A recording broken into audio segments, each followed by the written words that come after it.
Hello student, welcome to growth hub. बच्चों, class 11th में हमारा चैप्टर चल रहा था chemical bonding and molecular structure.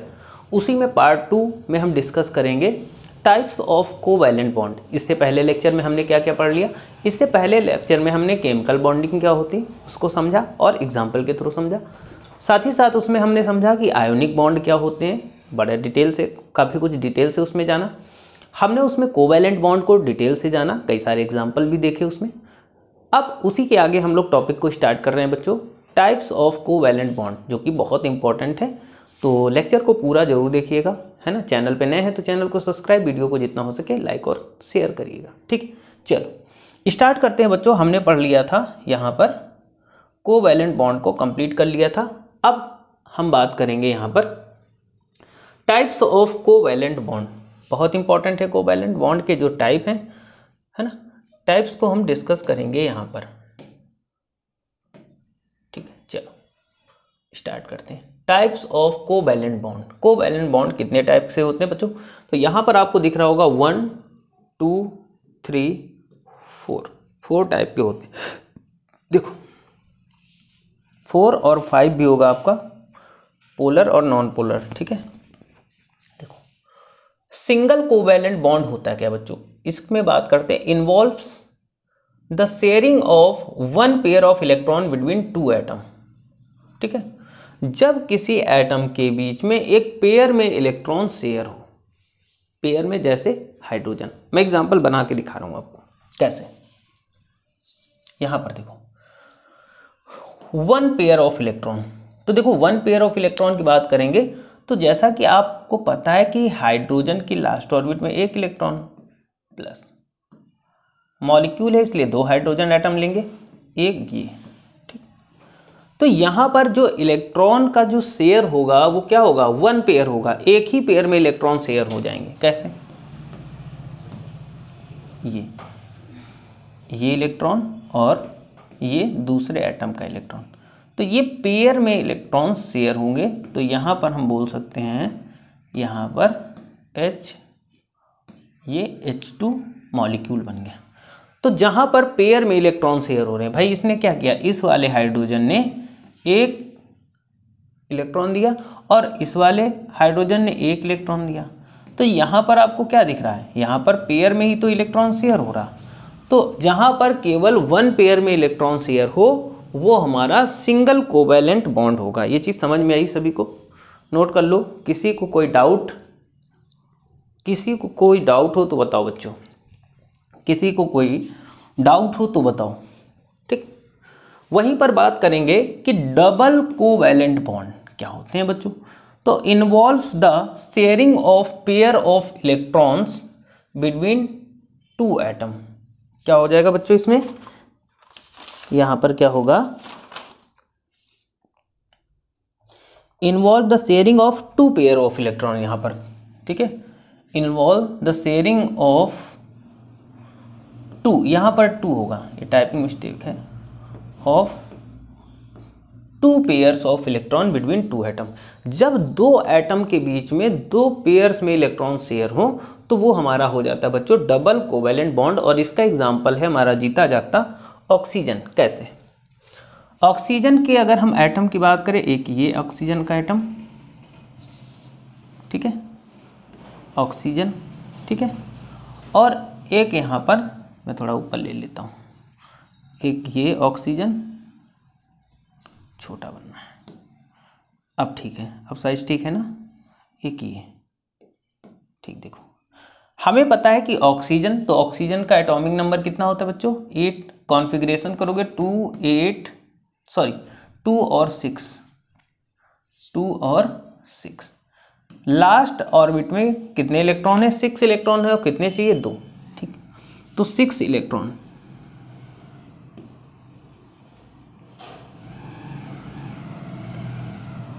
Electron को हम लोग इस तरीके से डॉट से रिप्रेजेंट करें, 6 इलेक्ट्रॉन है। वैसे ही दूसरे एटम के पास भी कितने इलेक्ट्रॉन होंगे? यहाँ पर भी इसके पास भी कॉमन सी बात है, 2 ही तो इलेक्ट्रॉन होंगे, मतलब लास्ट ऑर्बिट में 6 इलेक्ट्रॉन होंगे, यहाँ पर भी 6 हैं। तो ये क्या होगा? यहाँ पर 2 पेयर्स में इलेक्ट्रॉन शेयर होंगे। कैसे? देखो यहाँ पर क्या होगा, ये वाला ऑक्सीजन है, ये 2 इलेक्ट्रॉन अपने इधर शेयर करेगा, 2 इलेक्ट्रॉन ये देगा, और ये वाला भी अपना 2 इलेक्ट्रॉन शेयर कर देगा, जिसको हम लोग चलो इसको क्रॉस से रिप्रेजेंट कर लेते हैं। ठीक है, हो गया, ये हो गया। ठीक, बाकी इनके पास कितने थे, 1 2, ठीक, इसके पास भी देखो कितने,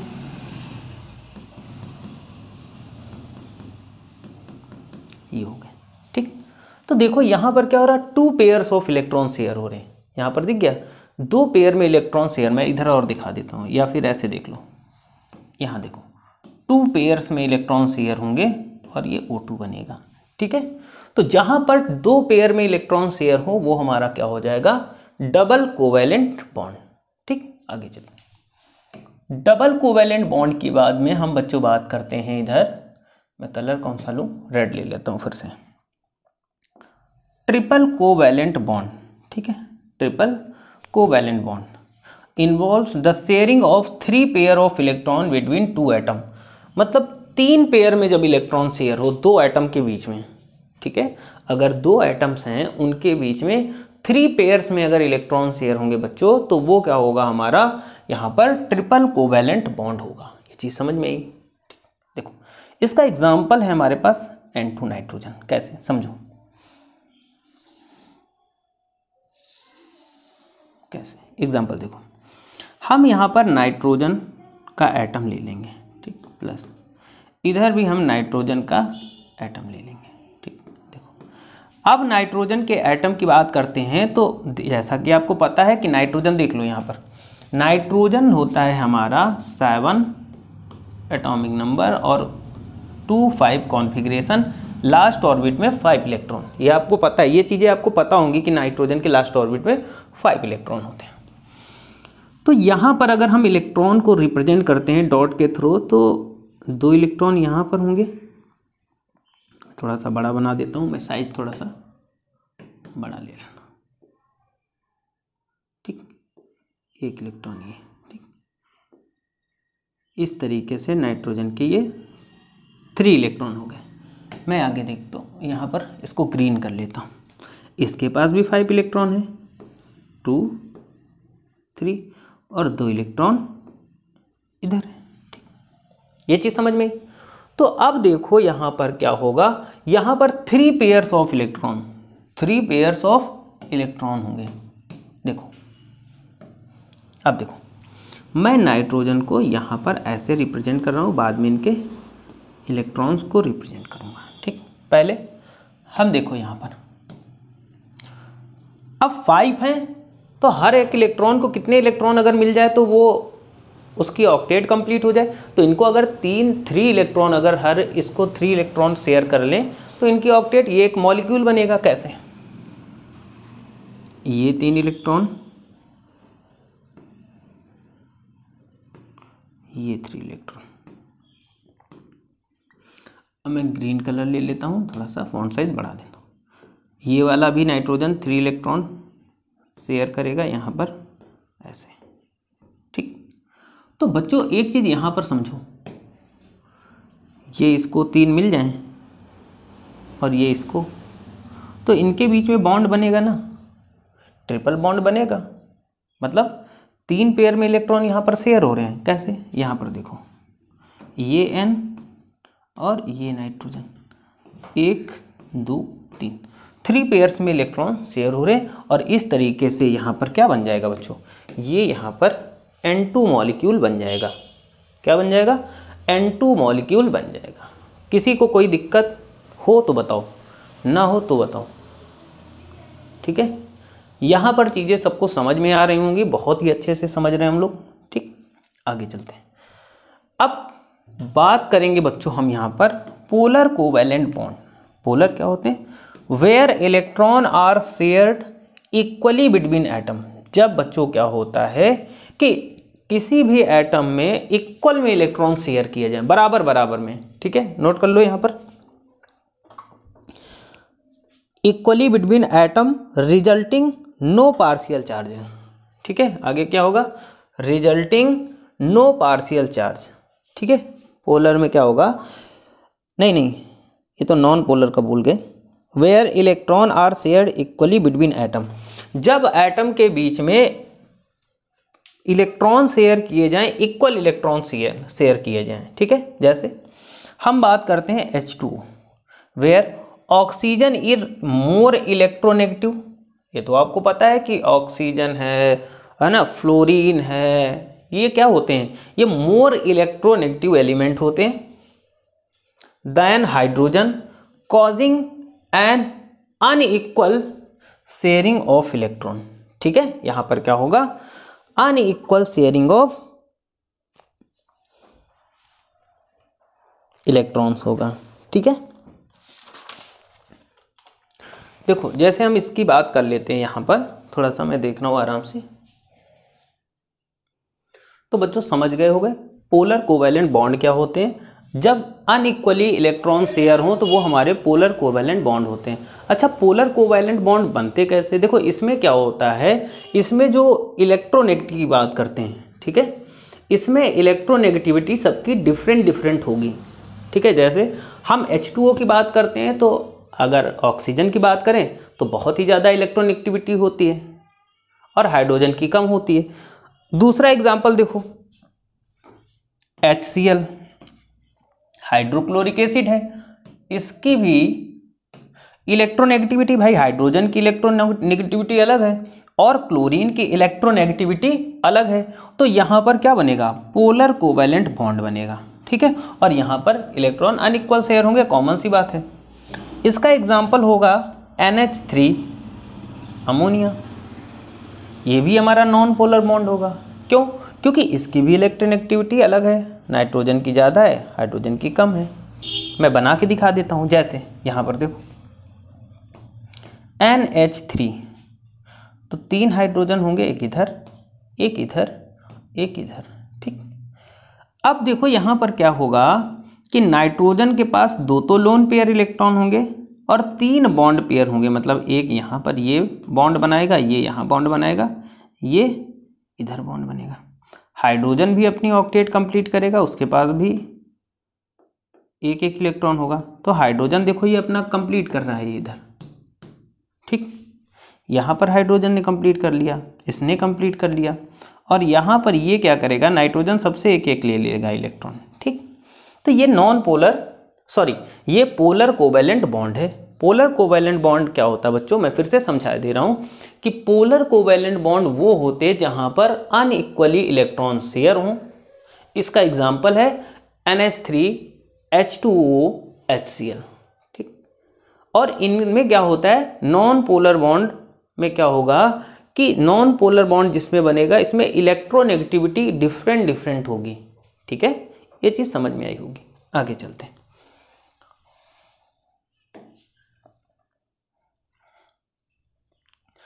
आगे हम बात करते हैं बच्चों यहाँ पर नॉन पोलर कोवैलेंट की, ठीक है। वहाँ पर हमने पोलर जाना, अब हम जानेंगे नॉन पोलर कोवैलेंट बॉन्ड होते क्या हैं।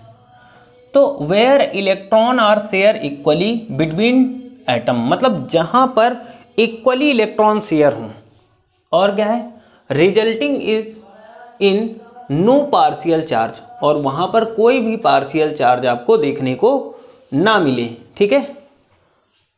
एग्जाम्पल है क्लोरीन। अच्छा, इसमें क्या होगा, जो इलेक्ट्रोनेगेटिविटी होगी वो सेम होगी, क्योंकि सेम एटम में होगा और इलेक्ट्रॉन यहाँ पर इक्वली शेयर हो रहे। जैसे हम क्लोरीन, इसका एग्जाम्पल देख लो, क्लोरीन की बात करते हैं, अगर क्लोरीन मॉलिक्यूल की बात करते हैं तो यहाँ पर इक्वली इलेक्ट्रॉन शेयर होंगे। दिखा देता हूँ मैं आपको, यहाँ पर कितने इलेक्ट्रॉन होंगे, इसकी लास्ट ऑर्बिट में 7 इलेक्ट्रॉन होते, ये आपको पता है, ठीक है। मैं 7 इलेक्ट्रॉन को रिप्रेजेंट कर देता हूँ, ग्रीन कलर से रिप्रेजेंट कर रहा हूँ। आप भी कॉपी में ऐसे ही कलर्ड पेन का यूज़ करें ताकि कुछ अट्रैक्टिव लगे, ठीक। ये 1 इलेक्ट्रॉन यहाँ पर शेयर करेगा। वैसे ही मैं बात कर लेता हूँ यहाँ पर इस वाले, इसके पास भी 7 इलेक्ट्रॉन है,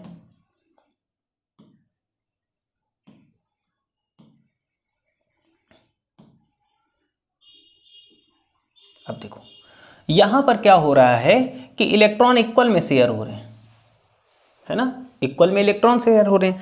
तो जब इक्वल में इलेक्ट्रॉन शेयर होंगे तो वो हमारा नॉन कोवैलेंट बॉन्ड होगा, और यहाँ पर इलेक्ट्रोनेगेटिविटी कैसी होगी, सेम होगी बच्चों, इलेक्ट्रोनेगेटिविटी सेम होगी, क्योंकि देखो क्लोरीन, दोनों क्लोरीन के एटम हैं, तो कॉमन सी बात है इनकी इलेक्ट्रोनेगेटिविटी क्या होगी, सेम होगी। आगे देखते हैं बच्चों यहाँ पर,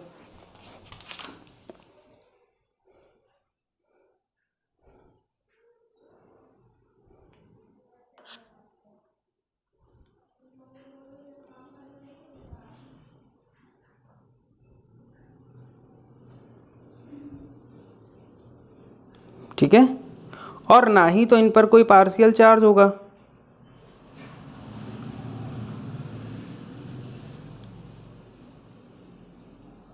ठीक है, ना ही तो इस पर कोई पार्शियल चार्ज होगा। ठीक, देखो जैसे यहाँ पर अगर हम ऑक्सीजन मॉलिक्यूल की बात कर लें तो ये भी एग्जाम्पल हो जाएगा, क्योंकि इक्वल में इलेक्ट्रॉन शेयर होंगे और इन पर कोई पार्शियल, देखो क्लोरीन के ऊपर यहाँ कुछ लग रहा है, ना ही तो प्लस का चार्ज लगेगा ना ही तो कोई माइनस का चार्ज, यानी कोई पार्शियल चार्ज ही नहीं, तो ये भी हो जाएगा हमारा नॉन पोलर कोवैलेंट बॉन्ड। यहाँ तक समझ में आ गया। आगे चलते हैं। आगे बच्चों हम बात करेंगे, अगर हम बात कर लेते हैं, ये मैं यहाँ से हटाऊं, इधर मेटालिक बॉन्ड, हेडिंग डाल लो,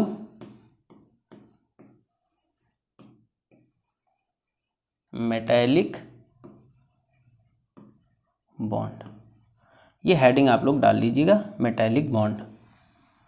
ठीक, पहले हम थ्योरी को पढ़ लेते फिर समझते हैं मेटालिक बॉन्ड होते क्या।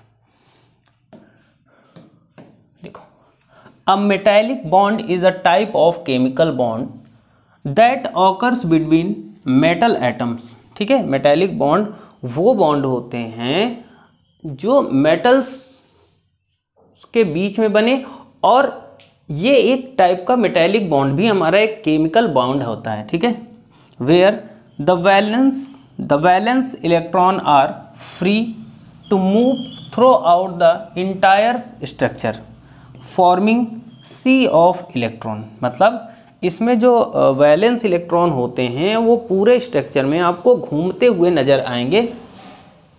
These delocalised electron surrounded positively charge, इसमें कुछ डीलोकलाइज्ड इलेक्ट्रॉन होंगे जो कि पॉजिटिव चार्ज के चारों ओर घूमते हुए नजर आएंगे। ठीक है, charge metal ion hold the metal atom together through a electrostatic attraction.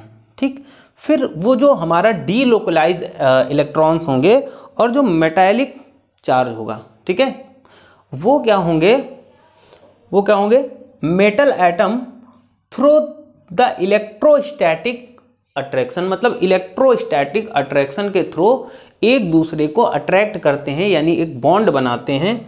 This bonding give metal their characteristic properties such as electrical conductivity, malleability, ductility and lusters. ठीक, मैं यहाँ पर समझाने की कोशिश करूँगा, मैं इसको हटा देता हूँ, मेटालिक बॉन्ड बता रहा हूँ। देखो मेटालिक बॉन्ड क्या होगा, मेटालिक बॉन्ड बनेगा कैसे, कोई मेटल होगी हमारी, अभी मैं आगे एग्जांपल बताऊंगा। ठीक, तो वहाँ पर क्या होगा, पॉजिटिव चार्ज होगा कुछ इस तरीके से, ये पॉजिटिव चार्ज है,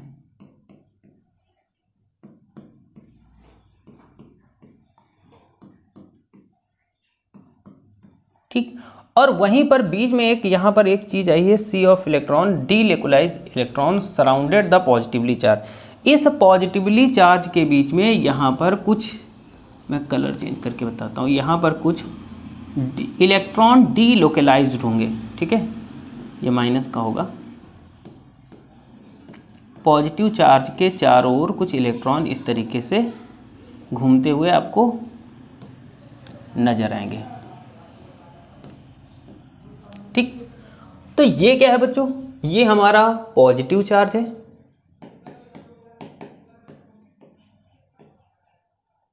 पॉजिटिव चार्ज है, और यहां पर देखो ये जो इलेक्ट्रॉन दिख रहे हैं इनको बोलते हैं डी लोकलाइज इलेक्ट्रॉन। क्या बोलेंगे, इनको बोलते हैं डी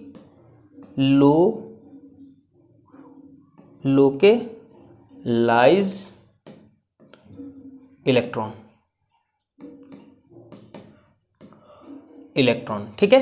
तो यहाँ पर कुछ पॉजिटिव चार्ज दिख रहेंगे और उन पॉजिटिव चार्ज को चारों ओर से डीलोकलाइज्ड जो इलेक्ट्रॉन्स होते हैं वो घेरे रहते हैं, और जब घेरते हैं तो इनके बीच में बच्चों एक इलेक्ट्रोस्टैटिक फोर्स ऑफ अट्रैक्शन लगता है। इलेक्ट्रोस्टैटिक अट्रैक्शन के थ्रू ये एक दूसरे से जुड़ जाते हैं, ठीक है।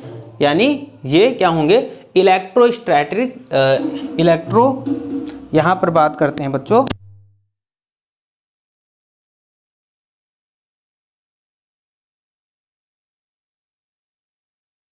इनके बीच में इलेक्ट्रोस्टैटिक अट्रैक्शन होगा, जिसकी वजह से ये एक क्या बनाएंगे, ये एक बॉन्ड बनाएंगे, और इसी बॉन्ड को क्या बोलते हैं बच्चों, मेटालिक बॉन्ड बोलते हैं। क्या बोलते हैं, मेटालिक बॉन्ड बोलते हैं। समझ में आया, समझ में आया, ठीक है। चलो आगे चलते हैं, मेटालिक बॉन्ड को थोड़ा सा इसकी प्रॉपर्टीज़ वगैरह को हम डिस्कस कर लेते हैं।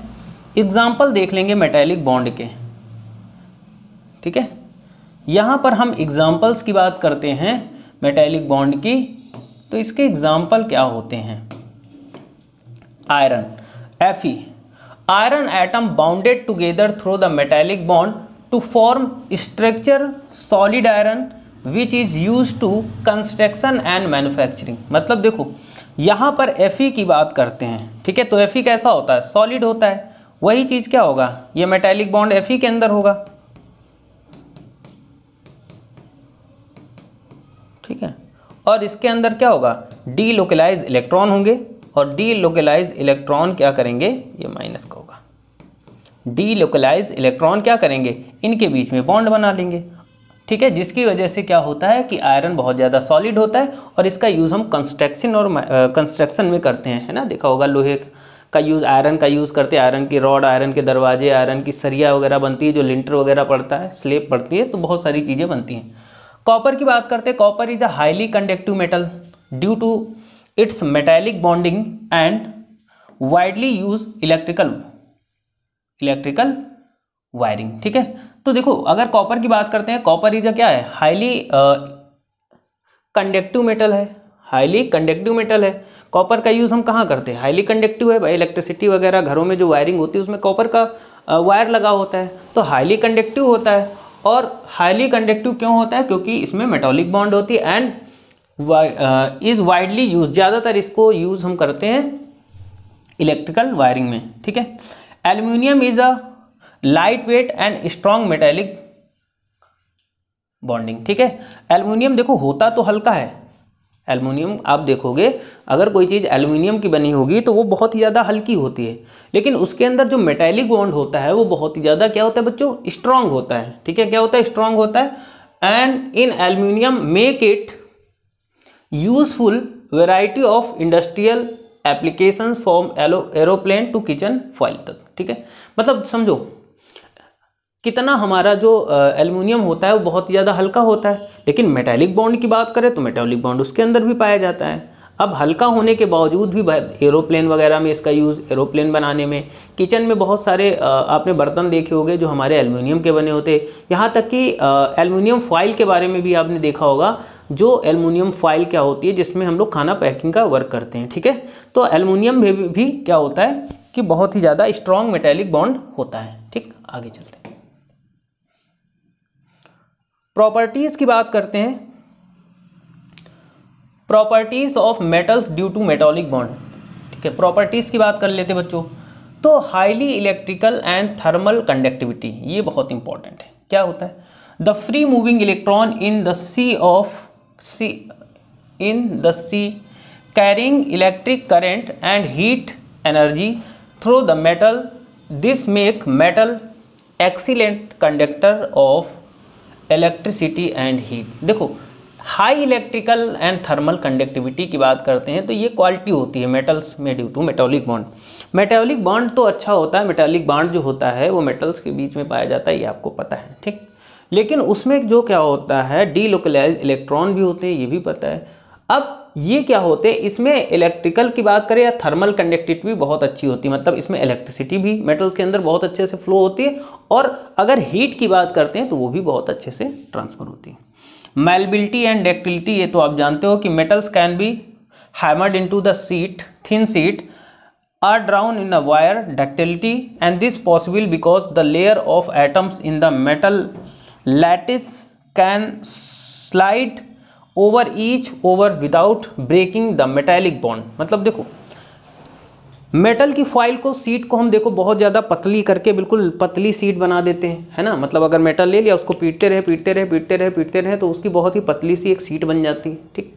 मेटल का वायर बनाया जा सकता है, बहुत ही पतला वायर मेटल का बन जाता है, लेकिन वो टूटता नहीं। इसका कारण ये होता है कि इनके बीच में जो मेटेलिक बॉन्ड होता है वो बहुत ही ज़्यादा स्ट्रांग होता है, जिसकी वजह से हम किसी भी मेटल को बहुत ही ज़्यादा हैमर से अगर पीटते हैं, हथौड़ा लेके उसको कूटा, तो उसकी पतली सीट बन जाती, लेकिन वो जल्दी टूटती नहीं है। लस्टर एंड शाइन, ये तो जानते हो। डीलोकलाइज इलेक्ट्रॉन कैन एब्जॉर्ब री emit light glowing giving metals there characteristic shiny appearance. मतलब ये समझते हो ना कि डीलोकलाइज इलेक्ट्रॉनों की वजह से ही क्या होता है, जो मेटल्स होते हैं वो बहुत ज़्यादा चमकते हैं, शाइनिंग करते हैं, और शाइनिंग करने के साथ साथ ये क्या होते हैं, बहुत ही अच्छे चमकदार दिखते हैं। क्यों? क्योंकि रीजन ये है कि delocalise electron can absorb and re emit light, absorb करते हैं लाइट को, फिर री इमिट करते हैं, giving metal their characteristic shiny appearance, ठीक है। यानी मेटल्स की जो क्वालिटी होती है, जो शाइनिंग होती है मेटल्स में, वो चीज़ यहाँ पर दिखाई देती है। इसमें किसी को कोई डाउट हो तो बताओ बच्चों, यहाँ तक नोट कर लो। किसी को कोई डाउट है? किसी को कोई डाउट है?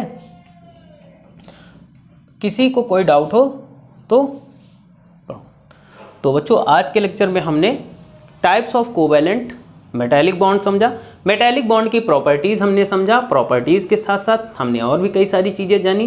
तो यहाँ से अगर मैं बात करूँ, हमने ये सभी चीज़ें यहाँ पर डिस्कस कर ली, ठीक है। टाइप्स ऑफ कोवैलेंट बॉन्ड, ये सभी चीज़ें हमने 2 लेक्चर में कंप्लीट कर ली, ठीक है। तो पार्ट 2 में भी हमने ये सारी चीज़ें पढ़ ली, बहुत अच्छी लगी होंगी। अब आपसे अगर कोई पूछ ले कि कोवैलेंट बॉन्ड क्या होते हैं, है ना, आयोनिक बॉन्ड क्या होते हैं, तो आप अच्छे से एग्जाम्पल देके उन चीज़ों को शेयर कर सकते हैं, समझ सकते हैं, ठीक। इसके आगे लेक्चर में हम जो 3rd टॉपिक आएगा इसका, उसमें हम और भी नई चीज़ें डिस्कस करेंगे, बहुत सारी नई चीज़ें हमें पढ़ना है ना। अभी तो ये चैप्टर का स्टार्टिंग है, और स्टार्टिंग में हमने वो चीज़ें पढ़ी जो काफ़ी ईजी हूँ, ठीक है। तो आज के लेक्चर में इतना ही रखते हैं, नेक्स्ट लेक्चर में मिलते हैं इसके आगे। Thank you for this class.